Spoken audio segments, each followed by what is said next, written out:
நீங்கள் பார்த்துக் கொண்டிருப்பது நியூஸ் 21 செய்திகள். தமிழ்நாடு செய்திகளை உடனுக்குடன் தெரிந்து கொள்ள நியூஸ் 21 செய்திகளை பாருங்கள். உண்மை, உழைப்பு, உயர்வு. நாமக்கல் மாவட்டம் ராசிபுரத்தில் நடைபெற்ற இந்த கூட்டத்தில் 50க்கும் மேற்பட்ட பெண்கள் கலந்து கொண்டனர். மாவட்ட தொழில் மையத்தின் பொது மேலாளர் சகுந்தலா துவங்கி வைத்தார். இந்த நிறுவனமானது சிறு தொழில் முனைவோர், பயிற்சியாளர்களை உருவாக்கும் நோக்கத்துடன் மத்திய, மாநில அரசு நிறுவனங்களின் கூட்டு முயற்சியால் 1991ஆம் ஆண்டு நிறுவப்பட்ட ஒரு நிறுவனம் ஆகும். 2010 ஆண்டு முதல் சிறு தொழில் மேம்பாட்டு நிறுவனமானது இந்திய அரசு ஜவுளித்துறை அமைச்சகத்தின் கீழ் இயங்கும்.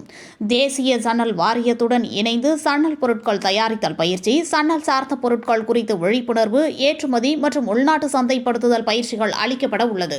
இதன் மூலம் அவர்களின் வாழ்க்கை தரம் உயரவும் நிரந்தர வருமானம் ஈட்டவும் வாய்ப்பு ஏற்படுத்தி வருகிறது. அதன்படி சணல் உற்பத்தி பொருட்களுக்கான அடிப்படை பயிற்சியானது 21/11/2024 முதல் 24/12/2024 வரை நாமக்கல் மாவட்டம் ராசிபுரம் பாரதி நகரில் உள்ள முத்தமிழ் பள்ளி கட்டிடத்தில் நடைபெறவுள்ளது. இப்பயிற்சியின் முடிவில் பயிற்சிக்கான சான்றிதழ்களும், கைவினை கலைஞர்களுக்கான அடையாள அட்டை பெறுவதற்கு மற்றும் தொழிற்கடன் பெறுவதற்கு வழிகாட்டுதலும், ஆலோசனைகளும் வழங்கப்பட உள்ளது. நியூஸ் 21 செய்திகளுக்காக ராசிபுரம் செய்தியாளர் ஸ்ரீனிவாசன்.